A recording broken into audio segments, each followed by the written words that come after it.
kelihatan kok, kelihatan.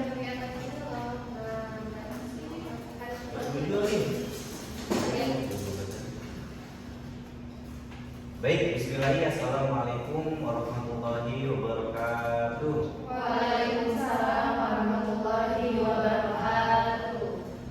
Salam sejahtera bagi kita semua. Selamat pagi menjelang siang. Baik, kami di sini akan memperlakukan presentasi yaitu mengenai debat. Di sini kami dari kelompok 7 dan 8 akan menjelaskan tema yaitu isu gaji guru honorer di Indonesia. Izinkan saya bertindak sebagai moderator dalam debat hari ini. Debat pada hari ini akan menjadi dua tim, yaitu ada tim pro dan kontra, dan tim pro silakan memperkenalkan dirinya masing-masing. Baik, perkenalkan nama saya Safina Muhammadiyah. Di sini saya sebagai tim pro. Baik, saya Aulia Fadia Cahmi Asmoro sebagai tim pro. Saya Laila Piasana sebagai tim pro. Baik, di sini saya akan memperkenalkan tim kontra. Saya Nila dari tim kontra. Saya Nukma dari tim kontra. Saya Rizky Setiadi dari tim kontra. Baik, di sini saya sebagai moderator akan mengizinkan bagi tim pro untuk menjelaskan teori atau tema isu gaji guru honorer di Indonesia. Baik, selamat siang kakak-kakak semua. Saya sangat berterima kasih ya karena pada hari ini kita bisa berdiskusi soal isu penting yang saat ini telah beredar, yaitu tentang gaji guru honorer di Indonesia. Nah, menurut saya ini bukan lagi sekedar masalah kecil, tetapi sudah masuk ke dalam persoalan moral dan keadilan dalam dunia pendidikan kita. Ya, baik. Selamat siang kakak-kakak semuanya. Saya setuju, kita memang perlu diskusi. Tapi kita juga harus melihat masalah ini dari berbagai sudut. Jadi tidak bisa hanya berbicara keadilan, tapi kita juga harus realistis soal kemampuan negara mengenai hal ini. Baik, terima kasih. Baik, untuk tim pro. Ya, saya Sangga dari Kayanti sebelumnya. Jadi gini ya Kayanti, fakta di lapangan jelas itu cukup jelas. Fakta di lapangan itu cukup jelas ya. Karena di tahun 2023 itu menurut BPS laporan Kemendikbud itu di jumlah guru honorer itu hampir mencapai 1,6 juta orang. Dan mirisnya rata-rata gaji mereka itu cuma 300.000 sampai 1 juta per bulan. Nah, itu bahkan di bawah UMR. Bagaimana bisa nih menuntut kualitas pendidik, meningkatkan atau kinerja guru ditingkatkan, tapi gurunya itu masih kayak gini-gini aja gitu. Jadi gajinya sudah besar, tapi tetap gurunya masih seperti itu aja. Itu mungkin pendapat dari tim pro. Bagaimana untuk tim kontra? Baik, saya paham yang dimaksud dengan Pak Oleh.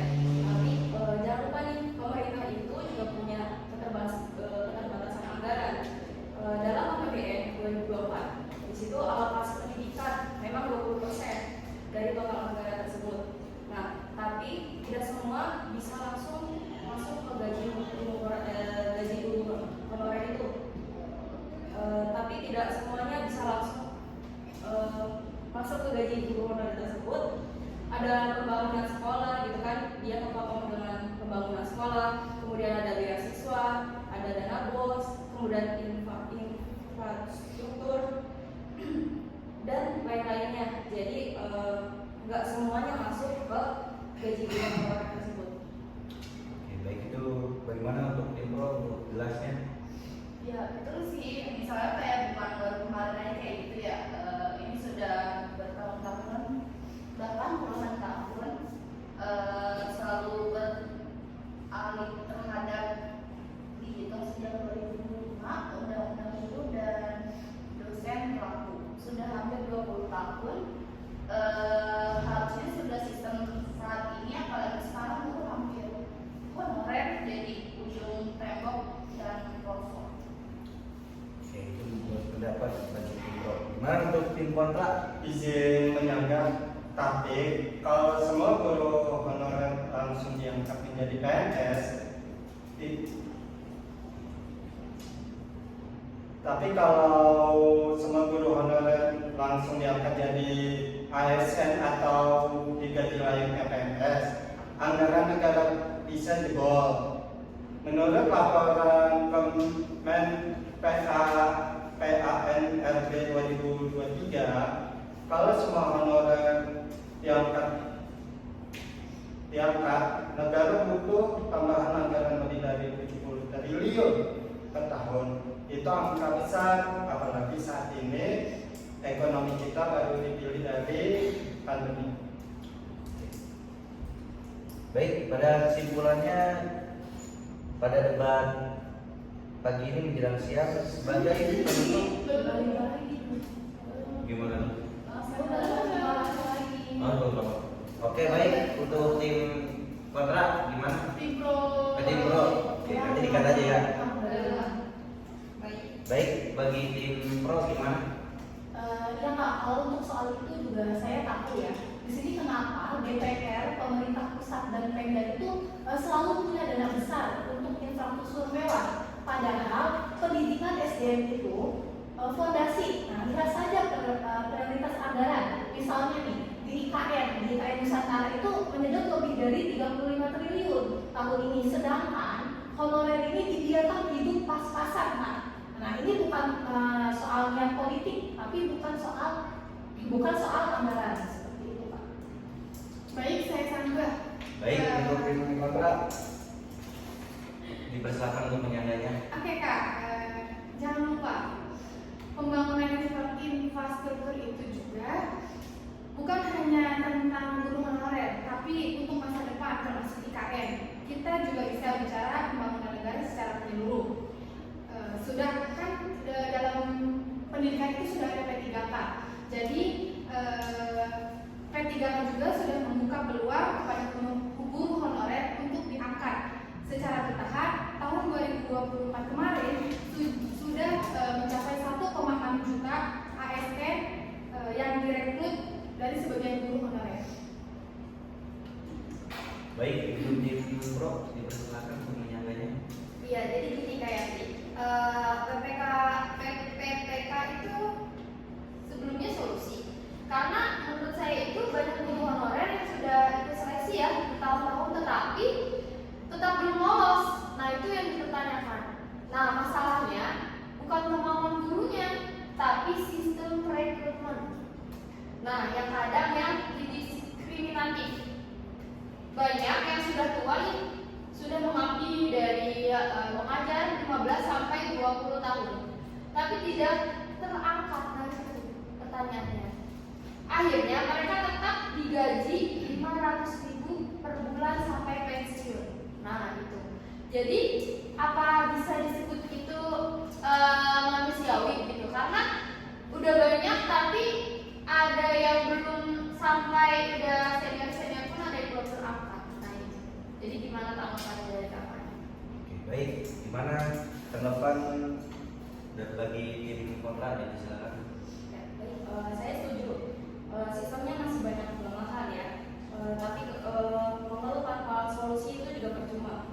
Nah, akhirnya solusi bukan hanya angkat semua, tapi reformasi menyeluruh, yaitu memperbaiki sistem, kemudian distribusi guru, evaluasi beban anggaran daerah, kemudian kekuatan regulasi. Jadi bukan hanya soal kenaikan gaji, tapi kita juga memanajemen SDM dulu. Oke, baik. Kepada tim pro dipersilakan. Saya setuju sih soal reformasi maksudnya. Tapi tetap saja sih soal gaji ini kan bukan tentang wacana aja ya. Laporan World Bank aja sampai 2022 sudah menyebut rendahnya gaji guru honorer. Jadi salah satu penyebab munculnya pendidikan Indonesia stagnan di bawah rata-rata ASEAN. Baik. Izin menyanggah, laporan itu benar, tapi kita jangan juga hanya fokus pada peluang banyak guru honorer yang tetap semangat walaupun gaji kecil karena pengabdian. Pemerintah sekarang juga sudah mulai serius, jadi biar semua berjalan tahap, jangan menurut seolah-olah bisa instan.